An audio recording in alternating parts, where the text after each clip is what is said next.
ভিডিওতে ক্লিক করার জন্য আপনাকে ধন্যবাদ। এই শব্দটা যারা জানেন তারা দেখে বুঝতে পারছেন, যারা জানেন না তারাও দেখে বুঝতে পারছেন। এই শব্দের অর্থ উচ্চারণ ব্যাখ্যা শেখাবো। সালামু আলাইকুম, আশা করি সবাই ভালো আছেন। শব্দটা হচ্ছে ওয়াশার। এর বাংলা অর্থ ধোয়ার যন্ত্র, পরিষ্কার করার উপকরণ, কল বা স্পুন নিচে লাগানো পাতলা চাকতি। এই শব্দের ব্যাখ্যাটা দিচ্ছি আপনারা যাতে শব্দটা না বলেন এবং শব্দটা ভালোভাবে বুঝতে পারেন। ওয়াশার এমন একটি বস্তু বা যন্ত্র যা সাধারণত কাপড়, বাসনপত্র বা বিভিন্ন জিনিস পরিষ্কার করার কাজে ব্যবহার করা হয়। ঘরে ব্যবহৃত ওয়াশিং মেশিনকে অনেক সময় ওয়াশার বলা হয়। আবার যন্ত্রপাতিতে স্ক্রু বা নাট বল্টুর নিচে একটি পাতলা ধাতব চাকতি ব্যবহার করা হয়, সেটিকেও ওয়াশার বলা হয়। এটি স্ক্রু ঘর্ষণ কমায় এবং যন্ত্রের অংশগুলোকে সঠিকভাবে আটকে রাখতে সাহায্য করে। ওয়াশার মূলত দৈনন্দিন জীবন ও যন্ত্রপাতিতে খুব প্রয়োজনীয় একটি উপকরণ। আশা করি আপনারা এই শব্দটা ভালোভাবে বুঝতে পারছেন। আপনারা ব্যাখ্যাটা কয়েকবার করে নেবেন।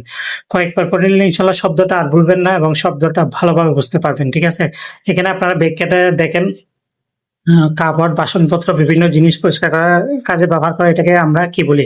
ওয়াশার বলি। আবার স্ক্রু ঘর্ষণ কমাই, আমরা যেগুলো স্ক্রু লাগাই আমরা ওখানে ঘর্ষণ কমাই, আবার যন্ত্রের অংশগুলো সঠিকভাবে আটকে রাখতে সাহায্য করে।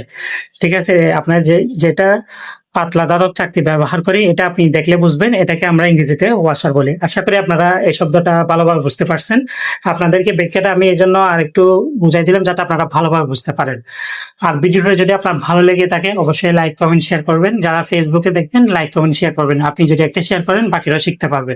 সবাই ভালো থাকবেন, সুস্থ থাকবেন। পরবর্তী ভিডিওতে দেখা হবে। আল্লাহ হাফেজ, সালামু আলাইকুম।